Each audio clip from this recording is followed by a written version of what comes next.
écouté la description du professeur, qui est très intéressante, mais ce n'est qu'une description de l'évolution, une sorte de chronologie en fait de l'histoire. Mais moi, ce qui m'intéresse, c'est le côté prométhéen de la politique, par exemple, parce que l'histoire, après tout, c'est aussi ce qu'on en fait, le futur est ce qu'on en fait aussi, d'accord ? Donc, par exemple, pour les violences du 1er mai, là, et puis les époques que vous évoquez, il y a quand même des hommes à l'origine de ces changements. Il y a des volontés politiques, il y a la volonté humaine qui agit sur l'époque. Donc aujourd'hui, quand on dit par exemple que la société est devenue une société progressiste, hygiéniste, etc., ça tombe pas du ciel. C'est bien qu'à la manœuvre, vous avez un pouvoir politique, vous avez une classe dirigeante, vous avez une classe intellectuelle qui est comme ça.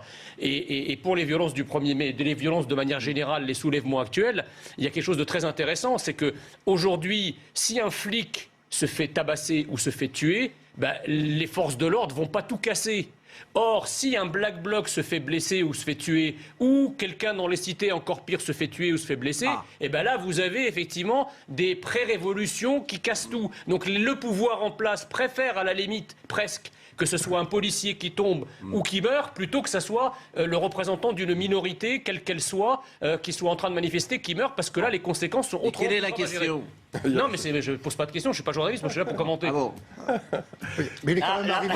Alors, Gilbert Collard. Tout à l'heure, on parlait de totalitarisme. Mais on a affaire à un totalitarisme psychique, mental. Regardez les fêtes de Jeanne d'Arc. Madame Dornelas, parce qu'elle commente le documentaire, on voit France 3 empêcher la diffusion de l'émission. Mais c'est ça le totalitarisme mou, c'est ça. Et c'est étouffant quand on perd des Et on en a parlé vendredi avec Serge Grouard, le maire d'Orléans. On en a parlé, vous avez parfaitement raison. Mais est-ce que ce mot totalitarisme s'applique à l'exemple que vous venez de donner ? C'est oui, je pense. Question aujourd'hui. Un tout petit mot. Je ne trouve pas très convaincant, en fait. Je voudrais d'abord dire que le totalitarisme, juste un petit mot. Je voudrais d'abord dire il y a le mot total dedans, et je suis pas sûr que le totalitarisme soit généralisé. Par exemple, moi, Mathias Vargon, sur Twitter, il y a une semaine, d'accord, il a dit il y a les bons arabes et les mauvais arabes, et vous êtes le bon arabe de l'extrême droite. Mathias Vargon. Ça n'a choqué personne. Aucune personne, il m'a traité d'ordure, de con, personne n'a réagi. Par contre, moi, j'aurais eu le mauvais goût de lui dire « tu es le bon juif de l'extrême gauche », là, je vous laisse imaginer ce qui se serait produit. Donc, en fait, le totalitarisme, il est à géométrie variable. Il y a des choses qu'on peut dire et pas d'autres. Il y a des gens, des couleurs politiques qui peuvent exprimer des choses et pas d'autres. Il va y avoir une telle bagarre interne dans ce micmac que je pense que pour une fois, c'est un point gagné pour la Macronie.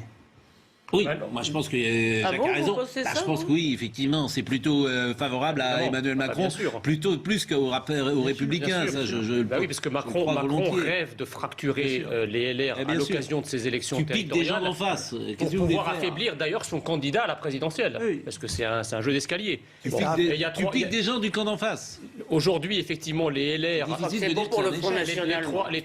C'est beau pour le RN. Ah mais c'est pas incompatible. C'est pas incompatible, vous avez raison. Les fameuses trois droites de René Raymond, dont Sarkozy avait réunifié, eh bien, il y a une fracture qui traverse la ligne idéologique. Il y a une partie des LR qui est Macron compatible et ils sont en train de migrer vers Macron, et l'autre partie de l'électorat qui est plus sur la ligne gaulo-bonapartiste et qui est en train de migrer vers le camp national et notamment le Rassemblement national. Voilà. Donc c'est ce qui se passe et ils vont à la soupe. Moi, je pense qu'il y a le politique ne représente plus rien. Non mais ça veut rien dire, je suis pas politique.